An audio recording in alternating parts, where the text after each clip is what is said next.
Assalamualaikum warahmatullahi wabarakatuh. Alhamdulillah wassalatu wassalamu ala Rasulillah wa ala alihi wa sahbihi wa sallama tasliman katsira, amma ba'd. Falhamdulillah, puji dan syukur senantiasa kita panjatkan kehadirat Allah Jalla wa ala yang telah berfirman, wa in ta'uddu ni'matallahi la tuhsuha innal insana lazalumun kaffar. Dan kalaulah kalian ingin menghitung-hitung akan nikmat Allah atas kalian, la tuhsuha, niscaya kalian tidak akan mampu menghitungnya. Innal insana lazalumun kafar, sesungguhnya manusia itu pelaku kezaliman dan kekufuran. Salawat beserta salam senantiasa kita sanjung sajikan kepada Nabi besar kita, keluarga dan segenap sahabat-sahabat beliau yang telah bersabda, wa man salaka tariqan yaltamisu fihi ilma sahalallahu lahu bihi tariqan ilal jannah. Dan barang siapa yang menempuh sebuah perjalanan dengan cara melangkah ke majelis ilmu agama ataukah dengan sarana-sarana yang dapat menuntun dia kepada ilmu agama lainnya, sahalallahu lahu bihi tariqan ilal jannah, maka Allah akan mudahkan baginya jalan menuju syurga. Nah, ikhwani al-kiram wa akhwati al-karimat yang saya cintai dan saya muliakan, rahimani Allah wa iyyakum wa baraka fikum. Pada pertemuan kemarin kita telah menyimak dan mendengar seksama terkait masailul jahiliyah yang ke-9 ya. Afwan, yang ke-10. Disebutkan oleh Syekh bahwa orang-orang jahiliyah dahulu suka menggunakan qiyas yang fasid untuk menolak agama Allah Jalla wa'ala. Dan telah disebutkan oleh Al-Imam Ibn Al-Qayyim bahwa aktsaru dhalalin nas innama huwa bisababil qiyasil fasid. Mayoritas kesesatan manusia atau penyimpangan mereka, baik dalam perkara akidah ataukah dalam perkara ibadah, itu sebabnya karena qiyas yang fasid. Dan telah kita sebutkan di pertemuan yang lalu apa yang dimaksud dengan qiyas yang fasid. Berikutnya kata Syekh, al-mas'alatu al-hadiyah asyarah adalah inkarul qiyas sahih. Sebaliknya, mereka mengingkari, menolak kias yang benar. Di satu sisi mereka menggunakan kias, tetapi yang fasid. Tetapi di sisi lain ketika mereka diajak kepada jalan yang benar, kemudian disebutkan kepada mereka kias yang sahih. Dalam hal tersebut, justru mereka mengingkarinya. Justru mereka berpaling. Kenapa? Karena memang hakikat mereka mengikuti hawa nafsu. Bukan karena mereka memandang kias itu menjadi salah satu dari tolak ukur dalam kebenaran, tetapi karena memang mereka pengikut hawa nafsu. Ya. Di satu sisi mereka menggunakan kias, tetapi dengan kias yang fasid. Tetapi di sisi lainnya mereka menolak dan tidak menerima kias, sekalipun kias tersebut kias yang benar tatkala menuntun mereka kepada jalan yang benar, atau menuntut mereka untuk meninggalkan suatu kebiasaan yang telah mereka jalankan, apakah yang berbentuk kesyirikan, kebid'ahan, ataukah kemaksiatan. Apa sebab yang membuat mereka menggunakan kias yang fasid, tetapi di sisi lain mereka menolak kias yang sahih? Kata Syekh Al-Imam Al-Mujaddid Muhammad bin Abdul Wahhab At-Tamimi, kata beliau, wal jami' li hadha wa ma qablah adamu fahmil jami' wal fariq. Karena mereka tidak memahami al-jami'. Al-jami' itu yang mempertemukan dua perkara yang salah satu darinya dikiaskan dengan yang lainnya. Wal fariq.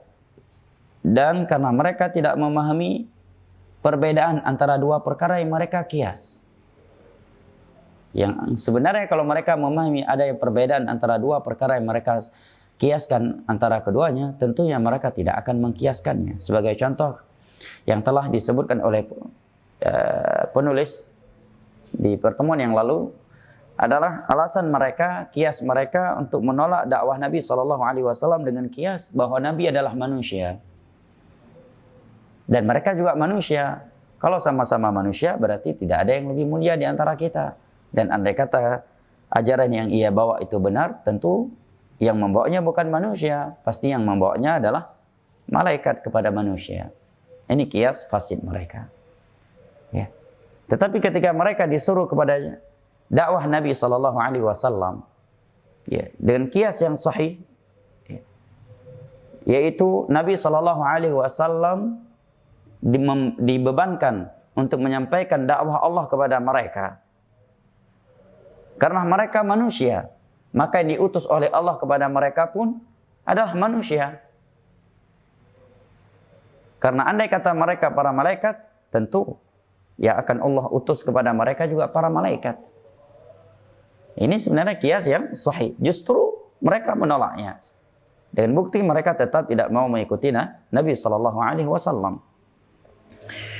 Dan di dalam Al-Quranul Karim, Allah Jalla wa'ala berfirman,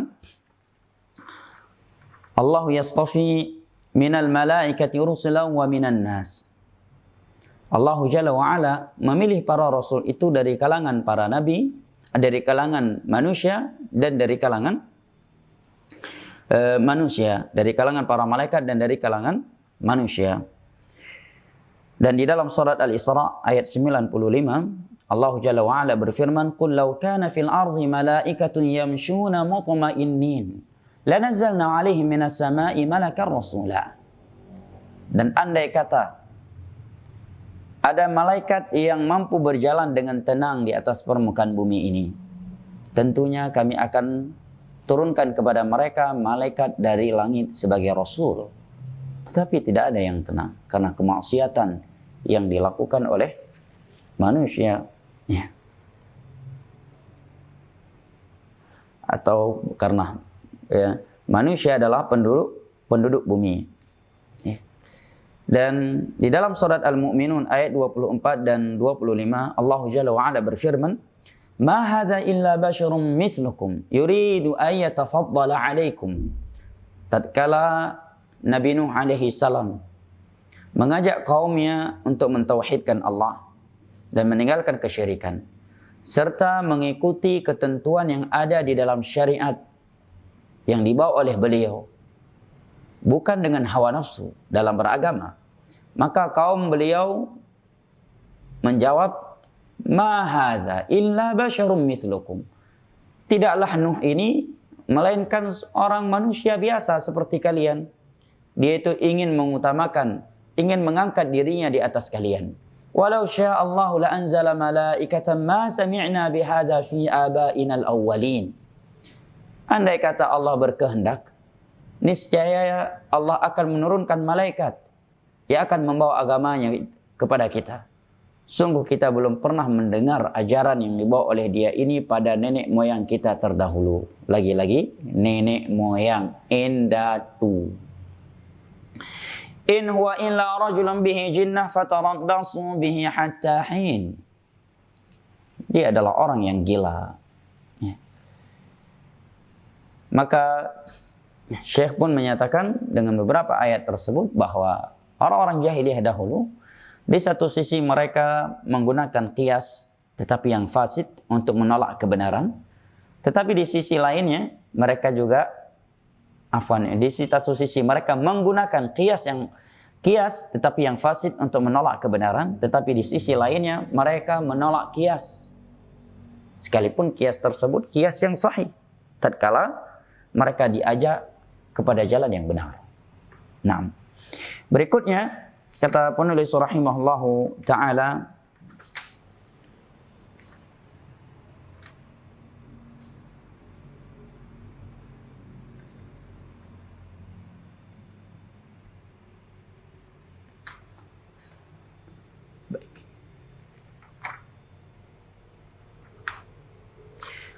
Al-mas'alatu tsalitsata asyarah. Masailul jahiliyah yang ke-13. Jadi yang ke-10 itu adalah mereka menjadikan sedikitnya pemahaman atau wawasan suatu kaum sebagai dalil batilnya agama yang mereka bawa. Masailul jahiliyah yang ke-11 adalah menggunakan qiyas yang fasid untuk menolak kebenaran. Masailul jahiliyah yang ke-12 adalah mengingkari qiyas yang sahih. Ya, tatkala mereka disuruh kepada jalan yang benar. Masailul jahiliyah yang ke-13 adalah al-ghuluw fil ulama was salihin. Al-ghuluw fil ulama was salihin. Kaqaulihi ta'ala ya ahlal kitab la taghlu fi dinikum wa la taqulu 'ala Allahi illa al-haqq.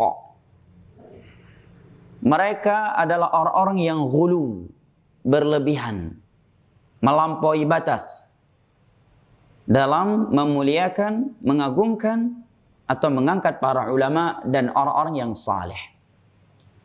Oleh karenanya Allah Jalla wa Ala menyebutkan di dalam surat An-Nisa pada ayat 171, ya ahlal kitab la taghlu fi dinikum. Wahai ahlul kitab, al-Yahud wan Nasara, janganlah kalian ghulu. Jangan ghulu. Jangan melampaui batas, jangan berlebih-lebihan, jangan ekstrim fi dinikum dalam perkara agama kalian.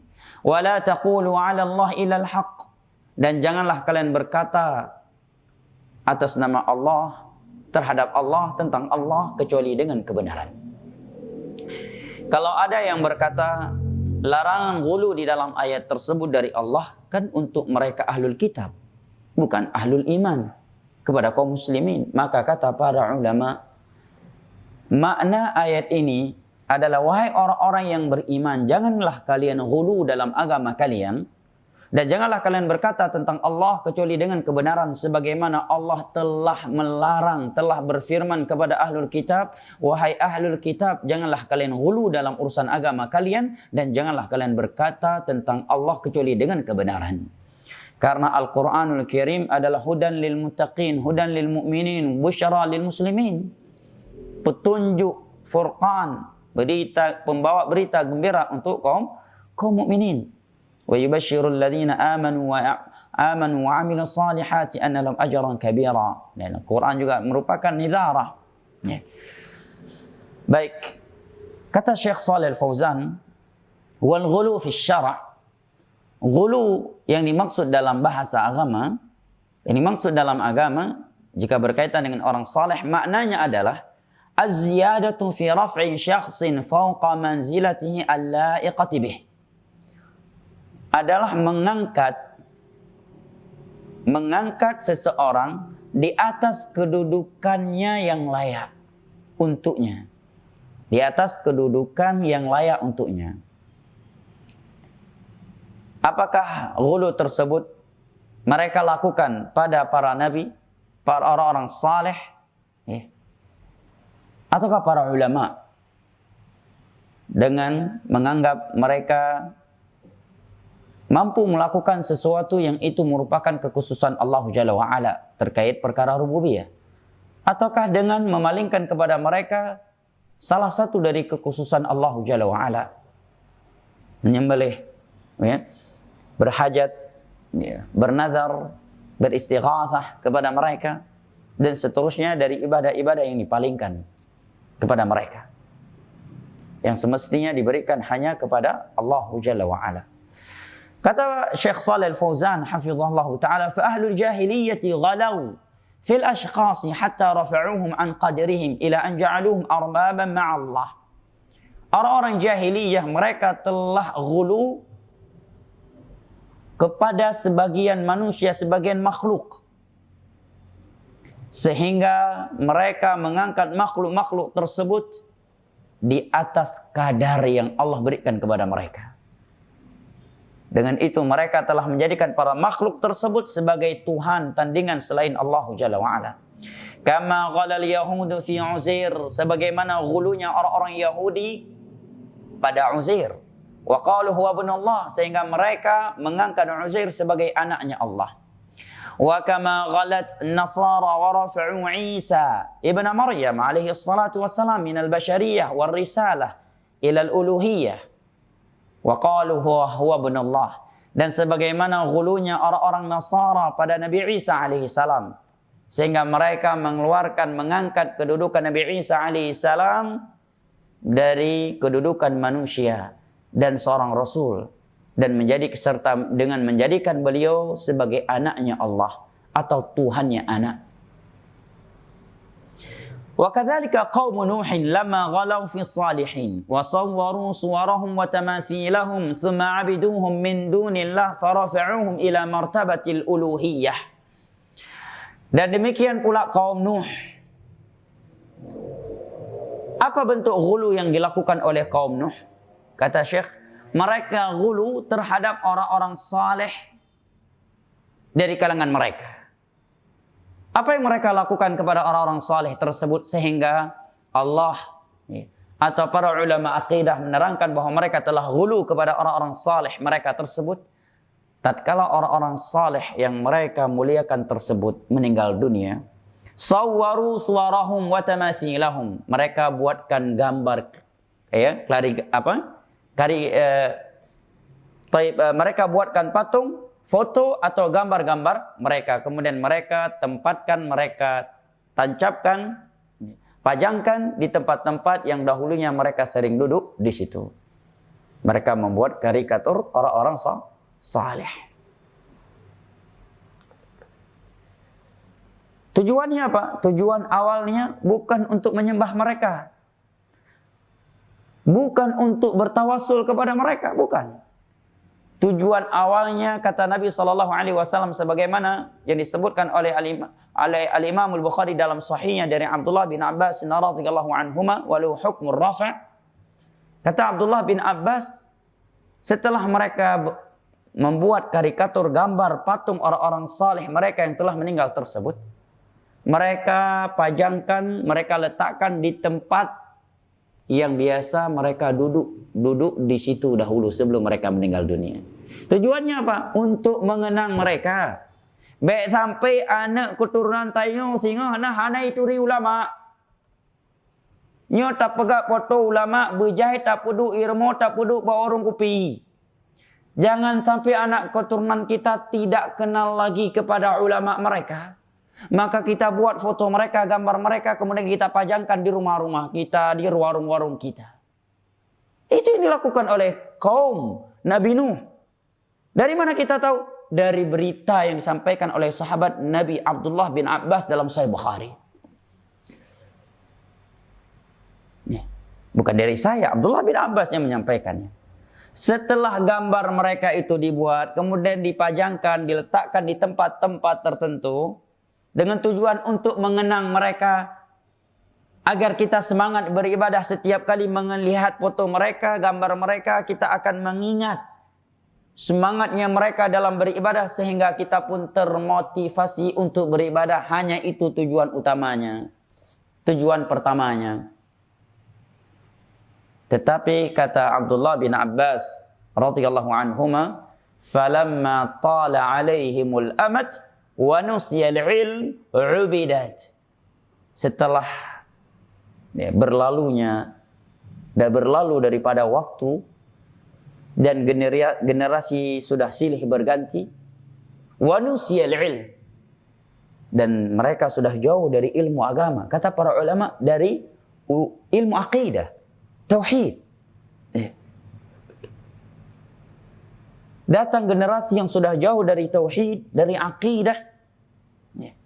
Maka patung-patung, gambar-gambar orang saleh tersebut yang tadinya dibuat hanya bertujuan untuk mengenang mereka agar termotivasi beribadah, menjadi berhala yang disembah selain Allah Jalla wa'ala.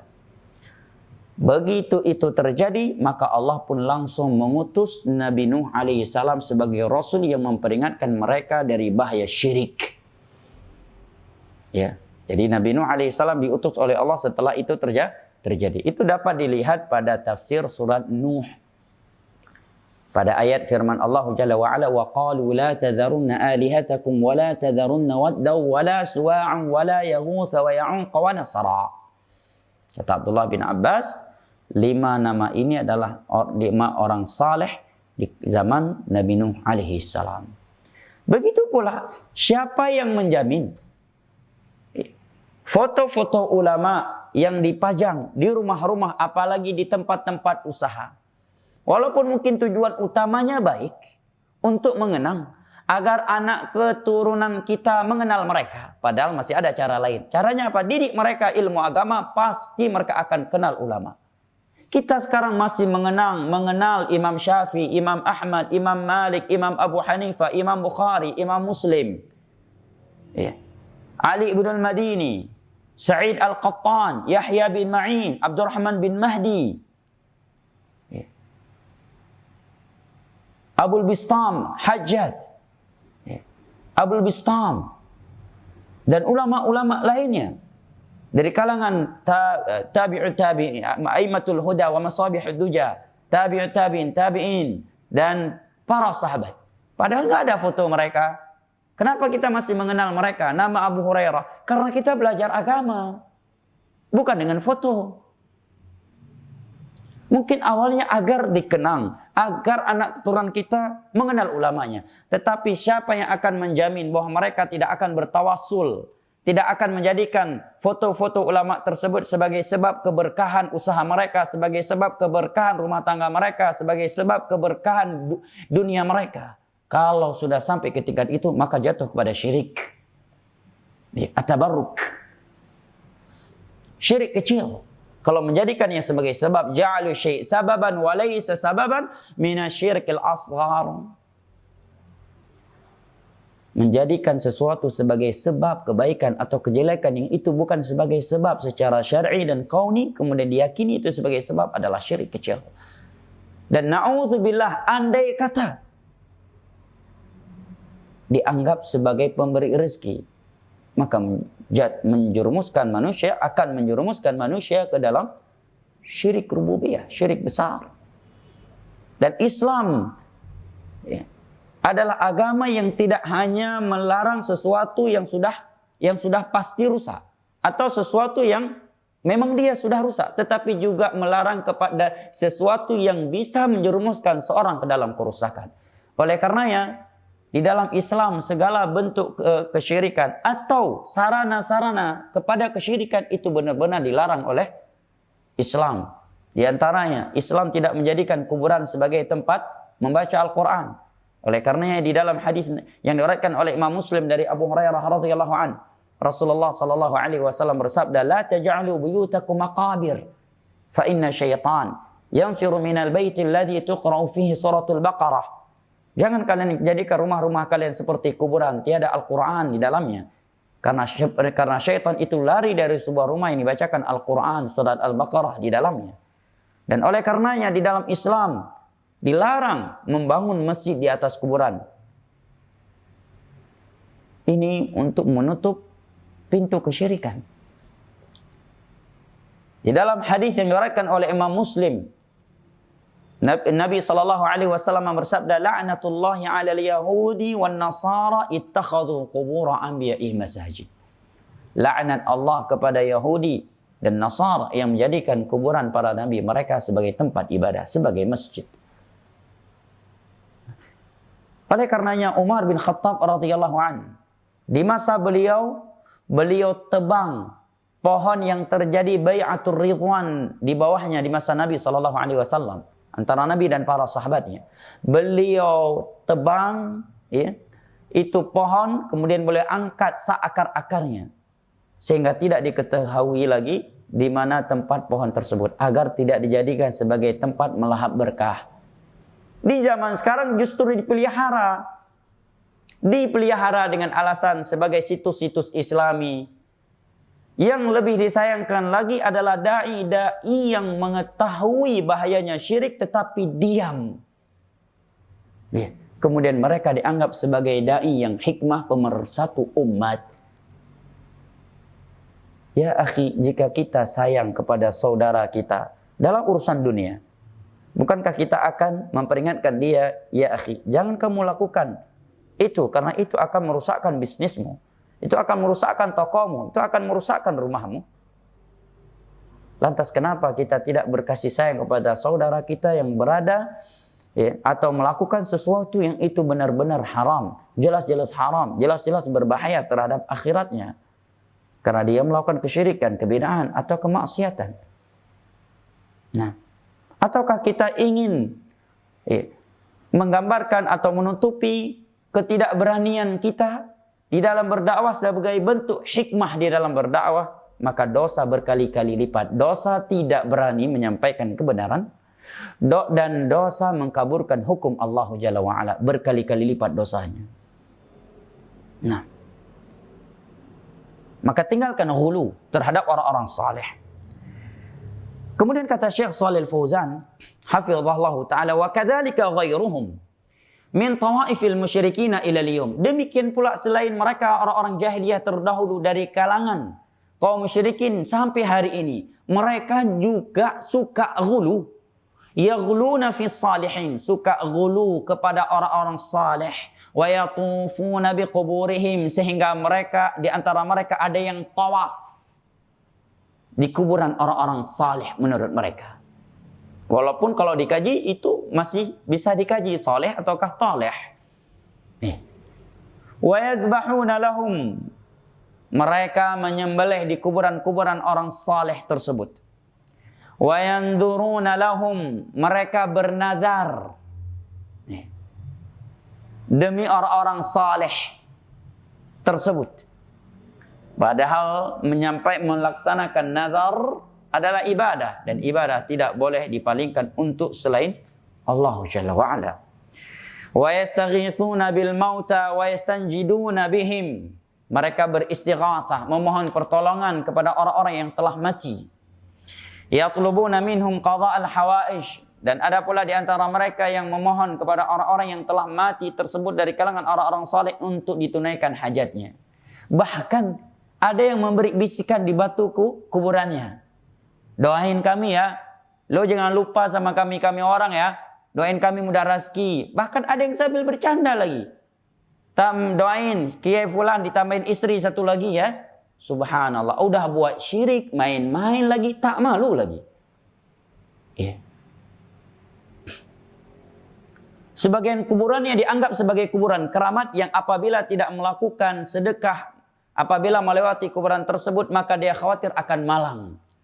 Maka sebagian mereka kalau melewati kuburan-kuburan yang dianggap kuburan orang saleh tersebut, segera turun dari kendaraannya, kemudian bersedekah di depan kuburannya. Apakah dengan memasukkan uang tersebut ke dalam kotak amal, ataukah menyerahkannya kepada penjaganya? Kalau tidak, khawatir malang perjalanannya, khawatir akan terjadi musibah. Apa ini namanya kalau bukan syirik? Khawatir akan malang perjalananmu hanya karena tidak berhenti turun memberikan sedekah pada kuburan-kuburan aulia tersebut. Tetapi engkau tidak merasa malang hidupmu dengan meninggalkan salat 5 waktu, dengan melakukan riba, dengan meninggalkan sunnah Rasulullah SAW dalam beragama. Apa ini namanya kalau bukan syirik? Yang pertama pertanyaan, kenapa harus di kuburan sedekah itu? Pernahkah Nabi SAW menyebutkan di dalam hadis yang sahih bahwa di antara sebab sedekah itu diterima oleh Allah dan menjadi berkah tatkala dilakukan di kuburan? Tidak. Mana lebih baik kuburan dengan masjid? Kenapa harus di kuburan aulia? Kenapa di kuburan yang lain tidak? Dan kenapa khawatir kalau tidak turun berhenti memberikan sedekah di situ? Menunjukkan apa? Ada unsur keyakinan, ada khurafat di dalam hati orang tersebut. Ada tatayur. Nah, dan itu adalah bentuk ghulu. Bukan sebagai bentuk kecintaan kepada orang saleh yang benar. Betul, kita diperintahkan untuk mencintai orang-orang saleh, tetapi bukan dengan cara ghulu yang berlebih-lebihan, yang bertentangan dengan nilai-nilai agama. Karena itu sama sekali bukan sebagai bentuk cinta kepada mereka. Para sahabat Nabi SAW adalah manusia yang paling cinta kepada Nabi SAW. Tetapi setelah mereka meninggal, setelah Nabi SAW meninggal dunia, baik di masa 4 Khulafa Ar-Rasyidun menjabat sebagai khalifah selama 30 tahun. Adapun setelahnya, tidak ada di antara para sahabat Nabi atau tabi'in yang pelah tika bak kuburan Nabi yang beryasin genan. Tidak ada dari kalangan para sahabat Nabi, para tabi'in, tabi'ut tabi'in atau 4 imam mazhab yang tawaf di kuburan Nabi, yang baca Al-Quran di kuburan Nabi, baca yasinan, tahlilan di kuburan Nabi, menyembelih seekor hewan di kuburan Nabi, agar padi mereka tumbuh dengan bagus, agar tak mudah rezeki ketika pergi ke laut. Bahkan Nabi SAW benar-benar menutup seluruh pintu ghulu, atau seluruh bentuk ghulu ditutup oleh Nabi agar tidak menjerumuskan manusia ke dalam syirik. Sebagai contoh, di dalam sebuah hadis yang diriwayatkan oleh Al-Imam Al-Bukhari pada nomor 3445, di sini disebutkan nomornya, Nabi SAW bersabda, "La tuturuni kama atratin nasara Isa ibn Maryam. Innama abdun faqulu abdullahi wa rasuluh." Jangan kalian melampaui batas berlebih-lebihan terhadapku sebagaimana orang-orang Nasara berlebih-lebihan ghulu terhadap Isa bin Maryam. Cukup kalian katakan innama ana abdun. Katakan Abdullah wa Rasuluh, karena aku hanya ana abdun, seorang hamba sahaya yang kehendaknya di bawah kehendak Allah, yang tidak mampu mencipta, yang tidak mampu memberikan rezeki, dan tidak mampu mengetahui perkara gaib, yang tidak boleh dipalingkan untuknya ibadah-ibadah yang ada. Faqulu, maka cukup kalian katakan Abdullah wa Rasuluhu, hamba Allah sebagai manusia, tetapi dia seorang Rasul yang harus ditaati. Hamba Allah yang tidak boleh diperuntukkan untuknya ibadah, yang tidak boleh diyakini memiliki kekuatan yang sama dengan Allah Jalla wa'ala, atau berserikat dengan Allah di dalam mengatur alam semesta ini. Wa Rasuluh, tetapi beliau seorang Rasul yang harus ditaati, diagungkan dan dimuliakan. Di antara bentuk ghulu yang Nabi larang agar tertutup seluruh pintu yang bisa menjerumuskan seorang kepada perbuatan syirik atau ghulu yang berlebihan, Nabi SAW melarang seorang itu berdiri ketika seorang datang untuk mengagungkan atau memuliakannya. Nabi SAW bersabda, "Man ahabba an yumtathala lahul qiyam falyatabawa maq'adahu minan nar." Barang siapa yang suka, cinta, memang senang orang lain berdiri ketika dia datang, maka hendaknya dia mempersiapkan tempatnya dari api neraka. Ini pintu-pintu ghulu ditutup oleh Nabi.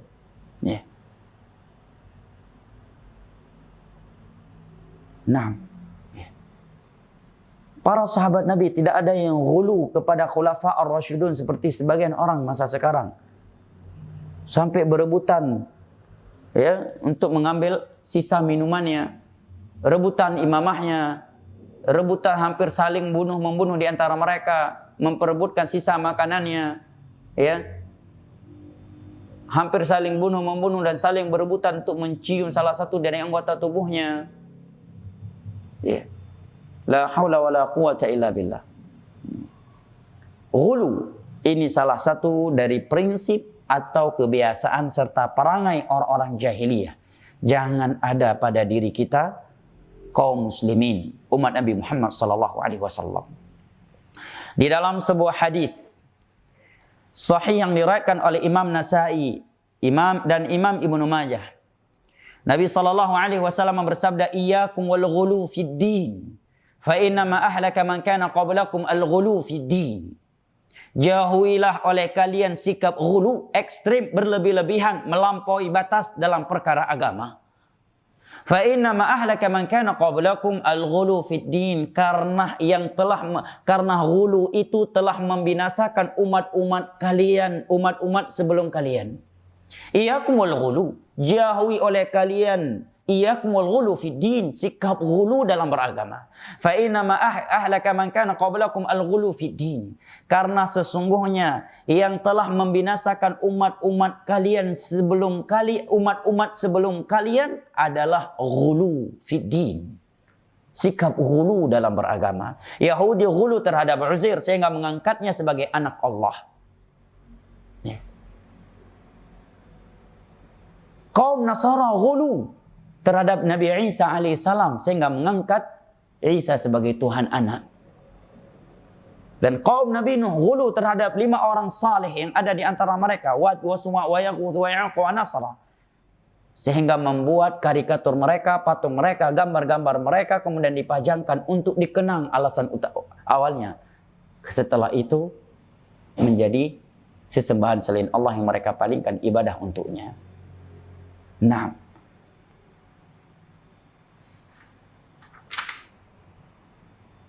baik. Al-mas'alatul rabi'ata asyarah. Masailul jahiliyah yang ke-14 adalah inna kullama taqaddama mabniun ala qa'idatin wa hiya an-nafy wal itsbat fayattabi'una al-hawa wadh-dhanna wa yu'riduna amma ja'at bihi ar-rusul. Masailul jahiliyah yang ke-14. Kata beliau, semua masailul jahiliyah yang telah berlalu dari masailul jahiliyah itu dikarenakan sebuah kaedah yang dilakukan oleh mereka orang-orang jahiliyah. Apa itu? An-nafy wal itsbat. Peniadaan dan penetapan. Maksudnya adalah meniadakan sesuatu yang Allah tetapkan dan menetapkan sesuatu yang Allah perintah untuk ditiadakan. Allah tetapkan tauhid, justru mereka tiadakan. Allah memerintahkan untuk ditiadakan kesyirikan, justru mereka tetapkan dan mereka tiadakan tauhid. Nah, mereka diperintahkan untuk mengikuti syariat, tetapi mereka justru mengikuti hawa nafsu. Fayattabi'una al-hawa wadh-dhann. Yang membuat mereka seperti itu adalah mengikuti hawa nafsu dan perasaan praduga dalam beragama. Wa yu'riduna 'amma ja'at bihi rusul, dan sehingga mereka berpaling meninggalkan ajaran yang dibawa oleh para rasul. Nah, yang halal, yang Allah halalkan mereka haramkan. Ya, seperti beberapa hewan atau binatang ternak mereka haramkan, sementara itu Allah halalkan. Hal-hal yang Allah haramkan justru mereka halalkan. Ya. Tauhid yang Allah perintahkan mereka tinggalkan. Syirik yang Allah perintahkan untuk ditiadakan justru mereka tetapkan. Ini orang-orang jahiliyah. Maka kita kaum muslimin jangan sampai seperti itu. Dan terkadang tanpa kita sadari sebagian kita jatuh ke dalam hal yang seperti itu. Ajaran tauhid dikatakan syirik, dikatakan antek-antek Yahudi, ajaran Yahudi. Tetapi syirik, ritual-ritual syirik justru dianggap perayaan hari Islami, perayaan yang Islami, ritual Islami. Situs tempat-tempat syirik justru dinamakan dengan situs-situs Islami. Yang jelas-jelas Allah haramkan dalam Al-Quran dan hadis seperti musik, riba dan yang lain-lainnya. Justru dia katakan halal. Ini menyerupai orang jahiliyah. Nah, semoga Allah Jalla wa'ala menyelamatkan kita dari masailul jahiliyah yang buruk seperti ini. Wallahu a'lam bishawab. Kita cukupkan sampai di sini dan kita masuk ke sesi tanya jawab. Barakallahu fikum.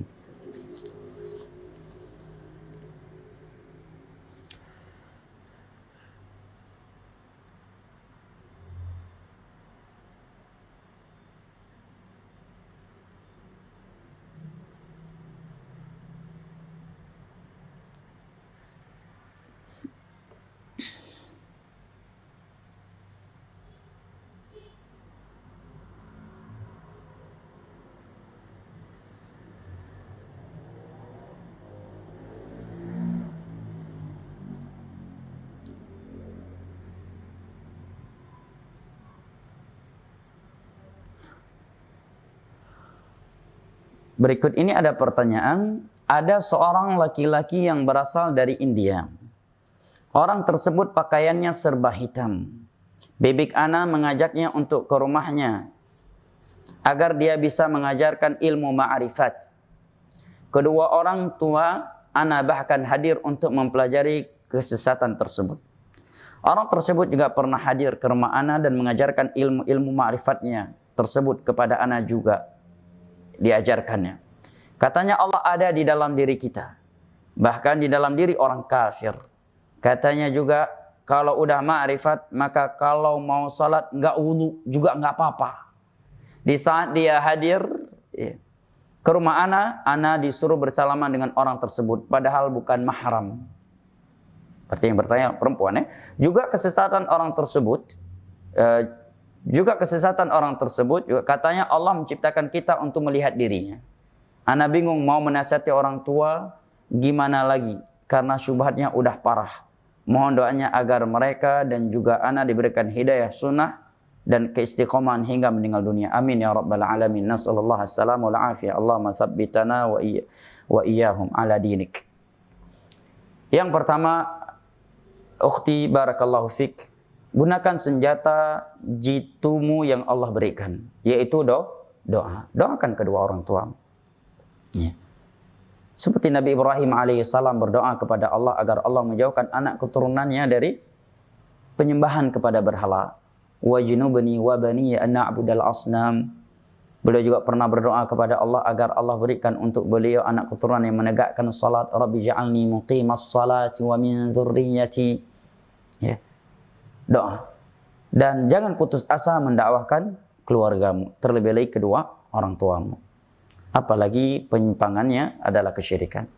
Baik, terkait penyimpangan-penyimpangan yang di atas, saya kira ini sudah sangat jelas ya. Bagaimana tidak? Dia mengaku Allah berada pada dirinya dan orang kafir sekalipun. Ini yang disebut dengan akidah al-hululiyah. Ya, yang di zaman para salaf, orang-orang yang melariskan akidah ini dipenggal oleh para penguasa yang bertauhid di masa itu. Ya. Ini namanya aqidah al-hululiyah. Nah, Allah al-Khaliq, Allah yang telah berfirman dalam Al-Quran Karim, Ar-Rahmanu 'alal 'arsy istawa. Allah Ar-Rahman beristiwa. Ya. Istiwa adalah ala wartafa'a wa qasada wastaqar. Meninggi, mengatas, menetap di atas arsy-Nya. Makhluk yang paling tinggi, dan Allah Maha Besar, tidak dikuasai oleh makhluknya arsy. Dan bukan pula karena Allah butuh kepada arsy. Allah Maha Besar, Allah Maha mendengar, lagi Maha mengetahui, serta Maha berkuasa. Dan tidaklah kita mensifati Allah dengan sifat istiwa, melainkan karena Allah yang telah mengkabarkannya kepada kita dalam Al-Quranul Karim dan hadis-hadis Nabi SAW dengan pemahaman mereka para as-salaf. Yang kedua, sungguh dia tidaklah lebih ma'rifat daripada Nabi SAW, daripada para sahabat Nabi, daripada para tabi'in, tabi'ut tabi'in, 4 imam madhab. Mereka masih salat 5 waktu, mereka masih wudu ketika mau salat, kecuali dengan uzur syar'i. Ada sebuah faedah indah yang disebutkan oleh Al-Imam Ibnul Qayyim dalam kitabnya Hadil Arwah, yang saya dengar dari Asy-Syaikh Al-Allamah Al-Ustadz Profesor Abdul Razak bin Abdul Muhsin, guru besar, salah satu guru besar di Masjid Nabawi sampai hari ini. Kata beliau bahwa Al-Imam Ibnul Qayyim menyebutkan di dalam kitab tersebut ada 3 perkara yang dengannya engkau bisa langsung mendeteksi, mengetahui, memastikan seorang itu wali Allah ataukah bukan. Camkan ini dan hafalkan kepada murid-murid kita, hafalkan kepada anak-anak kita. 3 perkara yang dengannya engkau bisa langsung memastikan seseorang yang dikatakan wali, apakah dia wali, benar-benar wali Allah ataukah bukan. Yang pertama, ya, kata Imam Ibnul Qayyim, adalah kecintaan dia kepada sunnah Nabi SAW dan para pengikut sunnah. Nah, ini yang pertama. Wa nufratihi an dzalik. Ya. Ataukah dia termasuk orang yang menjauhkan manusia dari sunnah Nabi dan dari orang-orang yang mengikuti sunnah. Ini yang pertama. Ya. Kalau dia adalah orang yang mencintai sunnah Nabi, Buktinya apa? Buktinya dia berusaha dalam ibadah-ibadahnya itu sesuai dengan sunnah Nabi. Dan mencintai orang-orang yang mempraktekkan sunnah Nabi. Maka dia wali Allah. Tapi kalau sebaliknya, justru sunnah Nabi dia abaikan, dia tinggalkan. Demi bid'ah dengan alasan kami sudah lama seperti ini. Kemudian dia menjauhkan manusia dari orang-orang yang mempraktekkan sunnah Nabi. Maka justru sebaliknya, dia bukan wali Allah, berarti dia wali syaitan. Yang kedua, da'watuhu ilallah war rasul. Dia menyuruh, mengajak manusia kepada Allah dan kepada Rasul. Maksudnya kata Al-Imam Ibn Al-Qayyim yang diterangkan oleh Syekh Abdul Razak, dia mengajak manusia kepada Allah, yaitu mengajak mereka untuk mentauhidkan Allah, untuk mengikhlaskan ibadah mereka hanya untuk Allah. Dan mengajak mereka kepada Rasulullah, yaitu agar mereka beribadah sesuai dengan sunnah Rasulullah sallallahu alaihi wasallam. Nah, yang ketiga, dia adalah orang yang menyuruh manusia kepada tauhid dan memperingatkan mereka dari bahayanya syirik, serta mengajak manusia kepada sunnah dan memperingatkan mereka dari bahaya bid'ah. Ini tiga perkara yang sangat jelas dan gamblang untuk memastikan, mendeteksi seorang, enggak perlu dideteksi, dipastikan dia seorang wali Allah ataukah bukan. Ya. Apalagi yang seperti ini. Ya. Ya, tidak wudhu lagi, ya, kalau enggak sholat karena alasan udah sampai ma'rifat. Tapi sebagian orang memang punya prinsip taqiyah. Dia membenarkan ada akidah yang seperti ini, tetapi karena dia berada di sebuah lingkungan yang rata-rata mengingkari akidah tersebut, terkadang dia mengingkari, nggak ada akidah seperti itu. Justru kita membuat tarikat ini, ma'rifah ini agar kita semakin dekat dengan Allah. Ya akhi, permasalahan ini bukan baru kemarin. Para ulama telah membantah pemahaman yang seperti ini puluhan atau bahkan ratusan tahun yang lalu, menunjukkan pemahaman yang seperti ini memang dilariskan dan ada pada sebagian orang. Nah, sebagian para ulama menyebutkan nih, bahwa sebagian orang yang jatuh ke dalam kesesatan yang seperti ini berdalil dengan firman Allah, wa'bud rabbaka hatta ya'tiyakal yaqin. Dan beribadahlah engkau kepada Rabbmu sampai yakin itu datang kepadamu. Berarti kalau udah makrifat kan udah yakin, nggak perlu lagi dong beribadah. Bagaimana cara bisa sampai ke marifat? Maka sebagian mereka pun membuat metode-metode yang sama sekali tidak dibangun di atas Al-Quranul Karim dan hadis-hadis Nabi SAW, dan metode-metode tersebut tidak pernah dikenal dari Abu Bakar, Umar, Uthman, Ali dan para sahabat Nabi SAW yang lainnya radhiyallahu anhum wa radwan. Taib. Padahal yang maksud dengan al-yakin pada ayat tersebut adalah kematian, sebagaimana yang diterangkan di dalam kitab-kitab tafsir dan sebagaimana yang Allah sebutkan juga dalam surat Al-Mudaththir, fama tanfa'una hatta atana wa kunna nukadzibu biyaumiddin, ya, wa kunna nakhudhu ma'al khaidin hatta atana al-yaqin. Nah, Allah al-musta'an. Bismillah, apakah boleh puasa Syawal dulu baru bayar hutang puasa Ramadan, Ustaz? Barakallahu fikum. Perlu diketahui bahwa yang pertama, para ulama sepakat terkait puasa Syawal ini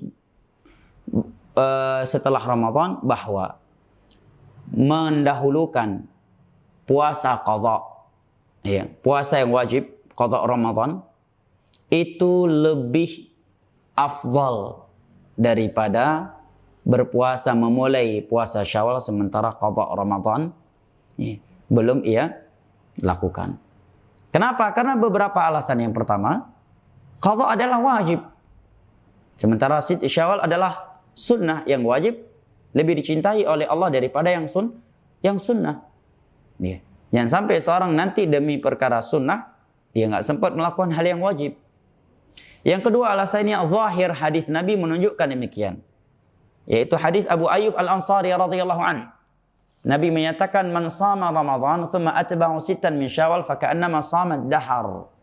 Barang siapa yang berpuasa Ramadan kemudian dia berpuasa 6 hari di bulan Syawal, maka seakan-akan dia berpuasa 1 tahun penuh. Dalam riwayat di luar Bukhari datang penjelasan rincinya bahwa 30 hari karena satu hari itu dilipat gandakan menjadi 10 hari. 6. Berarti 30 hari semuanya menjadi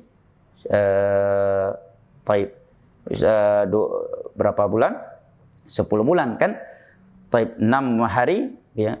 Satu harinya menjadi 10 ya. Berarti 6 harinya menjadi 2 bulan. Dengan itu semuanya menjadi setahun. Ini yang pertama. Yang kedua, ulama khilaf apakah boleh seorang berpuasa Syawal sementara masih ada puasa Ramadan yang harus ia bayar. Pendapat yang pertama menyatakan tidak boleh dengan alasan di atas. Pendapat yang kedua menyatakan boleh tetapi kurang afdal. Apa alasan bolehnya?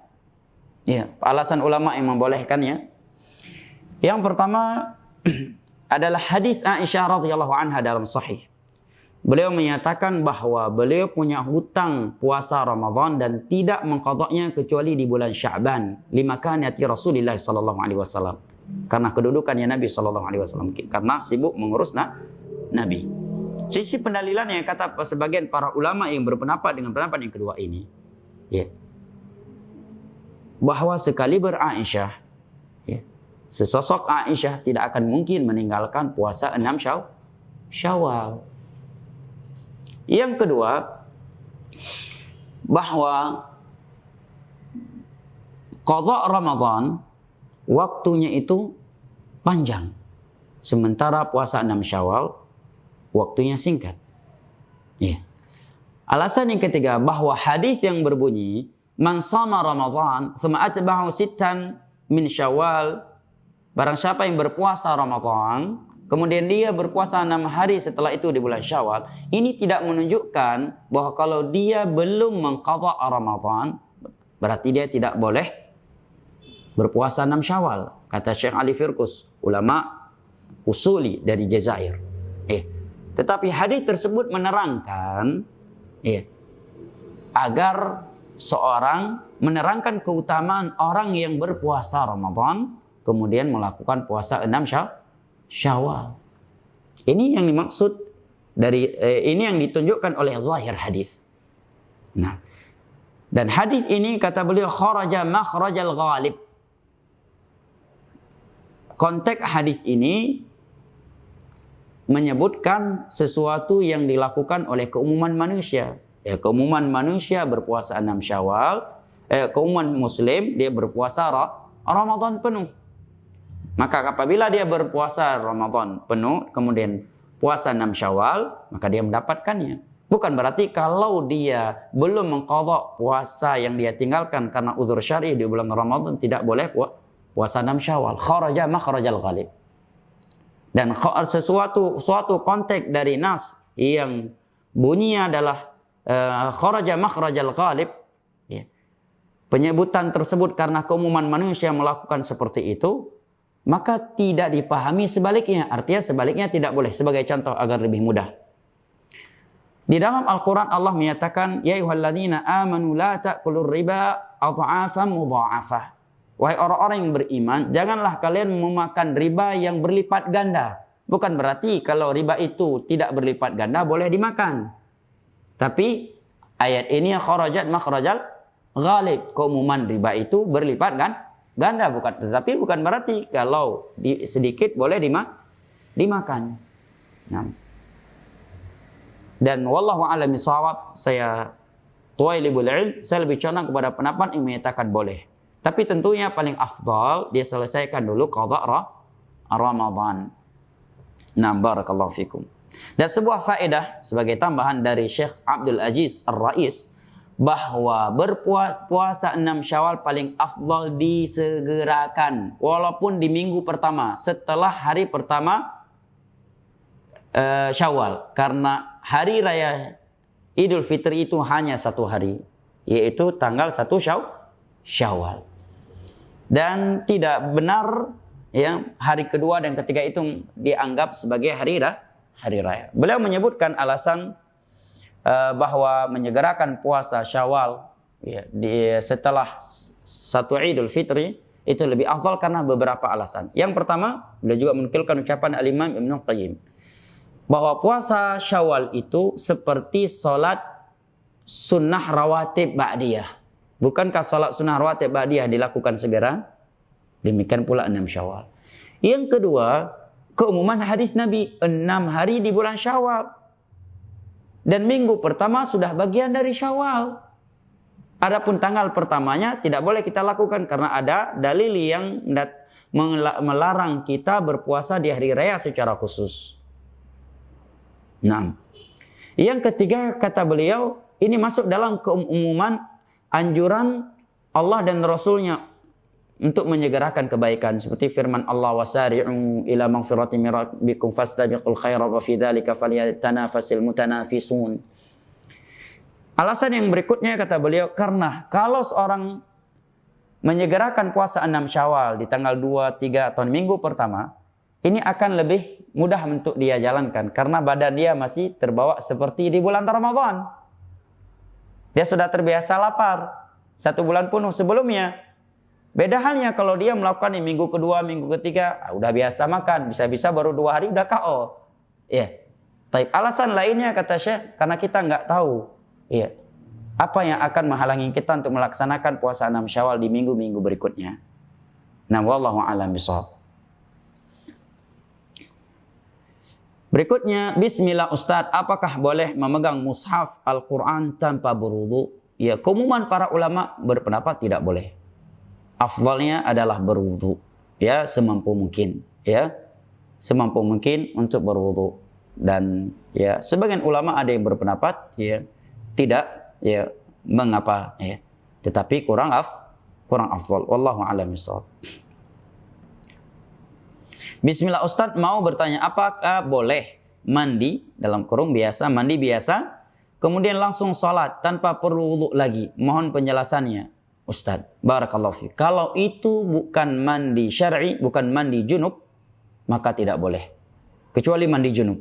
Ya, dia mandinya seperti mandi biasa tapi mandi junub. Karena mandi junub itu punya 2 cara. Yang pertama cara yang afdal dan hukumnya sunnah bukan wajib, yaitu dengan, mohon maaf, awalnya mencuci kemaluan, kemudian mengusap kedua telapak tangan ke dinding atau ke tanah, kemudian mencucinya telapak tangan sebanyak 3 kali, kemudian berwudu. Setelah itu menyela-nyela rambut sampai dikira sudah semuanya sudah basah, kemudian menyiramkan air sebanyak 3 kali ke kepala, kemudian menyiramkan air ke seluruh tubuh. Ini cara mandi yang paling afdal. Yang kedua, dia menyiramkan air ke seluruh anggota tubuhnya dengan niat mengangkat hadas.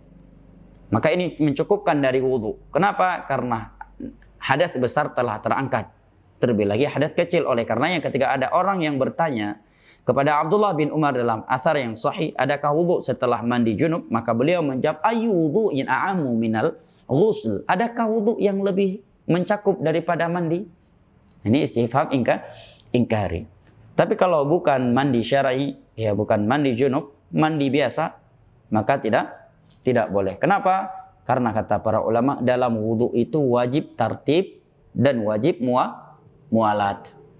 Nah, barakallahu fiik. Wal ilmu indallah.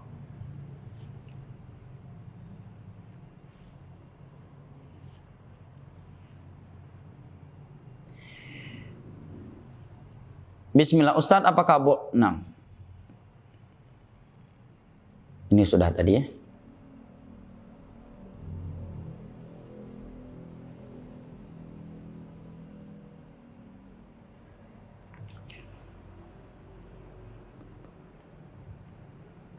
Izin Ustadz, ana kadang merasa bersalah. Sementara ini tidak salat di masjid karena musim corona.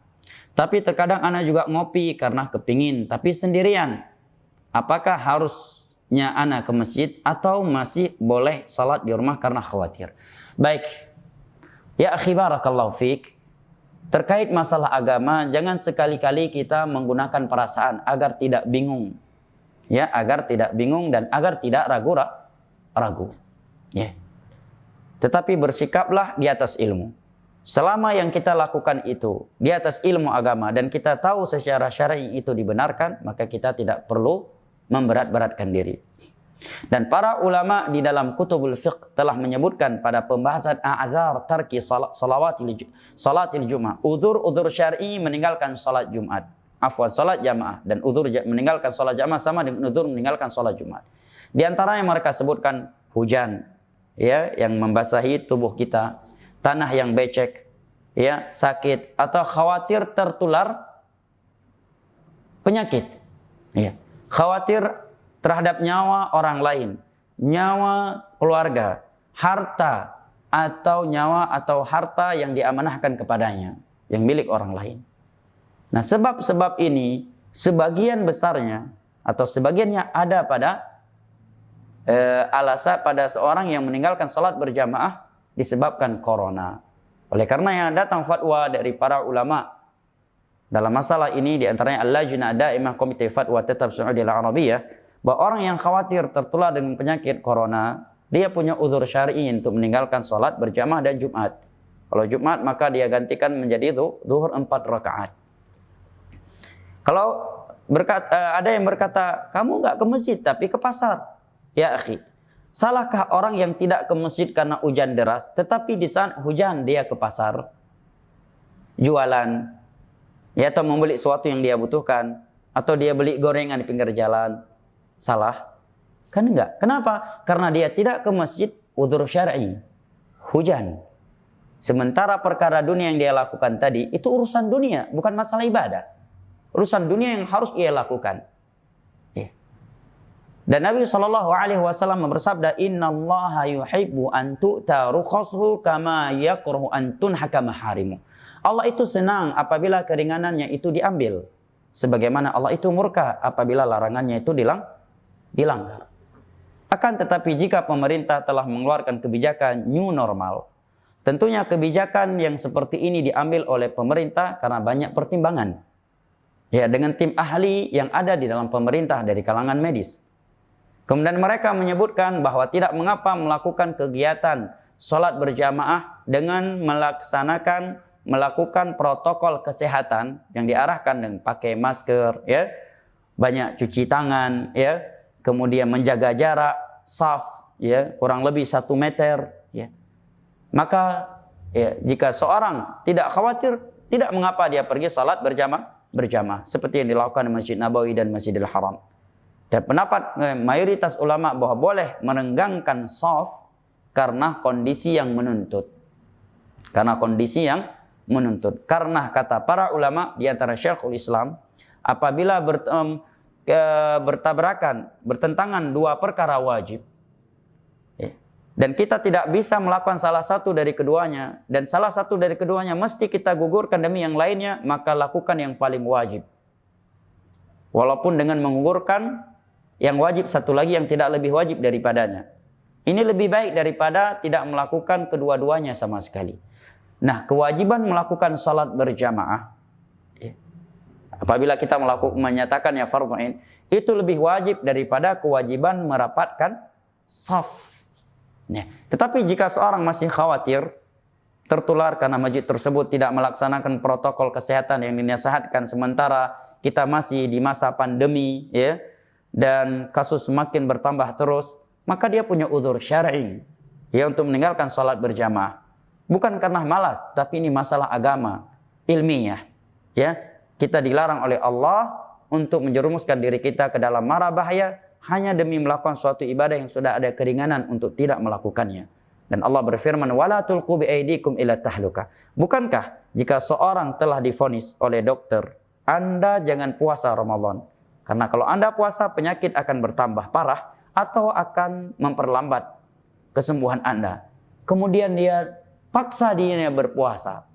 Ya, bukankah ini sikap yang tercela yang disebutkan oleh para ulama dalam kutubul fiqh? Demikian pula dengan ibadah yang lainnya. Fattaqullaha mastata'tum. Keindahan agama Islam. Bertakwalah kalian kepada Allah semampu kalian. Yuridullahu bikumul yusr wala yuridu bikumul usr. Allah menginginkan kemudahan untuk kalian. Allah tidak ingin menyiksa kalian. Allah tidak ingin menyulitkan kalian. Naam. Qul la as'alukum min ajrin wa ma ana minal mutakallifin. Katakan wahai Muhammad kepada mereka, sesungguhnya aku tidak meminta upah dalam berdakwah. Upah itu nominalitas yang telah ditentukan. Saya mau ceramah dengan uang sekian. Yang terakhir, dan ini syahidnya, wa ma ana minal mutakallifin, dan aku bukanlah orang-orang yang suka memberat-beratkan diri. Nah, barakallahu fikum.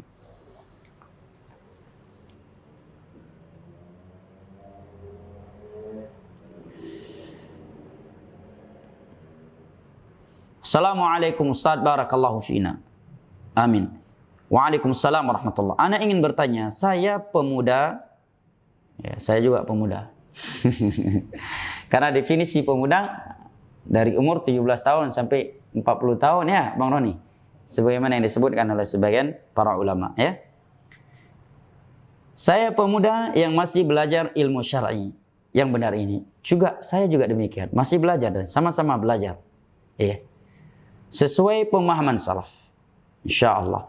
Saya sedang menunggu kelulusan Madinah. Masya Allah. Semoga Allah ya meluluskan untuk belajar di kota Nabi SAW.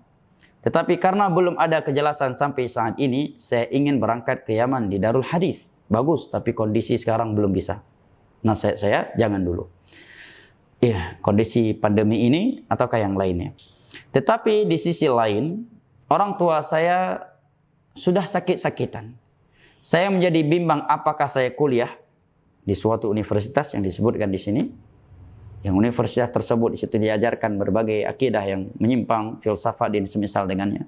Di daerah saya saja, atau apakah saya bagusnya tetap kuliah di Yaman, Ustadz? Mohon pencerahannya. Karena di daerah saya belum ada dai sunnah.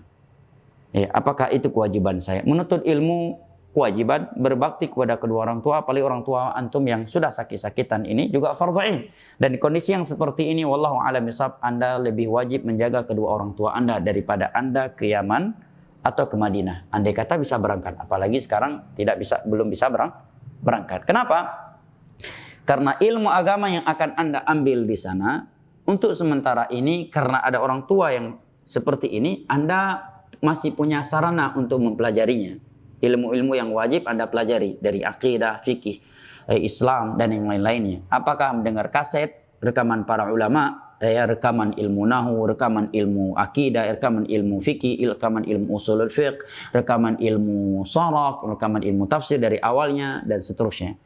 Atau kepada dai-dai yang ada di daerah Anda yang tidak membuat Anda meninggalkan kedua orang tua Anda. Abu Hurairah radhiyallahu anhu, beliau sampai Nabi meninggal dunia tidak haji. Dan beliau tidak menunaikan ibadah haji kecuali setelah ibunya wafat. Uwais Al-Qarni. Beliau tidak bertemu dengan Nabi SAW. Karena padahal beliau hidup di masa itu. Dan beliau di Yaman. Karena sibuk berbakti kepada kedua orang tuanya. Kepada ibunya. Demikian juga sebagian ulama salaf, mereka tidak rihlah berangkat menuntut ilmu agama kecuali setelah ibu yang meninggal. Dan itu tidak sedikit dari kalangan para ulama. Ya, kecuali ibu Anda masih muda ya, dan ada yang merawatnya, ada yang menjaganya, Anda bukan tulang punggung keluarga ya. Nah, itu lain ya pembahasannya. Dan insya Allah kalau Anda jujur cinta kepada ilmu agama, insya Allah Allah akan membuka pintu ilmu dan akan memberkahinya untuk Anda. Ya, yang berbakti kepada kedua orang tua. Barakallahu fik. Dan bersyukurlah masih memiliki kedua orang tua. Karena tidak sedikit dari saudara-saudara antum yang saat ini menangis ya, dan berlinang air mata mereka karena mengenang kedua orang tua atau salah satu dari kedua orang tuanya yang telah meninggal dunia. Nah. Assalamualaikum warahmatullahi wabarakatuh. Waalaikumsalam warahmatullahi wabarakatuh. Dari Irfan di Jakarta, pertanyaan dari sahabat Muslim TV. Barakallahu fik. Apakah membaca Al-Quran di HP kita mendapatkan pahala sama dengan bacaan mushaf? Naam. Karena hadis Nabi berbunyi, man qara'a harfan min kitabillah. Barang siapa yang membaca satu huruf dari Al-Quran, dari kitab Allah. Ya. Al-Quran tetap Al-Quran. Firman Allah tetap firman Allah. Apakah ditulis di kertas, ya, di kayu, ataukah di tempat yang lain. Qara'a harfan min kitabillah. Dia membaca satu huruf dari Al-Quran, dari kitab Allah. Wallahu a'lam bishawab. Saya kira sampai di sini pertanyaan masih tersisa kita baca pada pertemuan yang datang insyaallah. Lebih dan kurangnya saya mohon maaf. Wa sallallahu ala nabiyyina Muhammad wa ala alihi wa sahbihi wa sallam wa akhiru da'wana anil hamdulillahi rabbil alamin. Subhanakallahumma wa bihamdik asyhadu an la ilaha illa anta astaghfiruka wa atubu ilaik. Wassalamu alaikum warahmatullahi wabarakatuh.